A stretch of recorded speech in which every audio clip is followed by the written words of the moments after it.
అది సోషల్ మీడియాలో వచ్చేటప్పటికి ఆ కన్సర్న్ ఇప్పుడు ఒక ఎవరైతే ఉద్యమిస్తారో ఆ ఉద్యమానికి అనుకూలంగా ఉన్నటువంటి వాళ్ళ పేజీల్లో వస్తుంటాయి, వాట్సాప్ గ్రూపుల్లో వస్తుంటాయి. మిగతా వాళ్ళకి పోదు కదా. వీళ్ళ ఉద్దేశం కూడా అదే కావాల్సింది. వాళ్ళలో వాళ్ళు ఎంత చించుకున్నా ఏం ప్రాబ్లం లేదు, జనాలలో ఇది చర్చ జరగకూడదు మన గురించి. అదే కావాల్సింది. వాళ్ళు సక్సెస్ అయ్యారు కదా ఆ విషయంలో. అంటే ఇదివరకు మీడియాని చూసి భయపడేది ప్రభుత్వాలు, ఇప్పుడు మీడియాని చూసి నవ్వుకుంటున్నారు ప్రభుత్వాలు, రాజకీయ పార్టీలు. అంటే ప్రభుత్వ పెద్దలు కూడా ఇదే అంత పెద్ద వ్యతిరేకత కాదులే అని ఏమన్నా అనుకుంటున్నారు. అంతే కదా.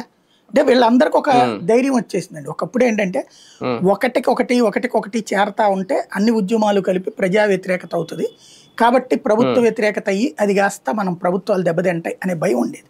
ఇప్పుడు అట్లాంటి భయం ఏమీ లేదు. చివరి 6 నెలల్లో మనం చేసే రాజకీయం మనల్ని గెలిపిస్తుంది అనేటువంటిది గత 3 నెలల 3 టర్మ్స్ ఎన్నికల్లో వీళ్ళకి ఒక విశ్వాసం వచ్చేసింది. మీడియాని పట్టించుకోనక్కర్లేదు, సోషల్ మీడియాని పట్టించుకోనక్కర్లేదు, ప్రజల్ని పట్టించుకోనక్కర్లేదు. 6 నెలల ముందు మనం ఒక భావోద్వేగాన్ని సృష్టించాలి. ఈ భావోద్వేగం ఎవరి భావోద్వేగం వాళ్ళు సృష్టిస్తారు. ఈ 2 భావోద్వేగాల్లో ఎవరు సక్సెస్ అయితే వాళ్ళు, అధికార పక్ష భావోద్వేగం సక్సెస్ అయితే ప్రతిపక్షం ఫెయిల్ అవుతుంది, ప్రతిపక్ష భావోద్వేగం సక్సెస్ అయితే అధికార పక్షం ఫెయిల్ అవుతుంది. కానీ ఒకటి సార్, ప్రభుత్వ పెద్దలు వీళ్ళని ఒకసారి సచివాలయ ఉద్యోగులను పిలిచి చర్చించాల్సిన అవసరం లేదా? కింద ఆయన ఎవరు సెక్రటరీ ఆధ్వర్యంలో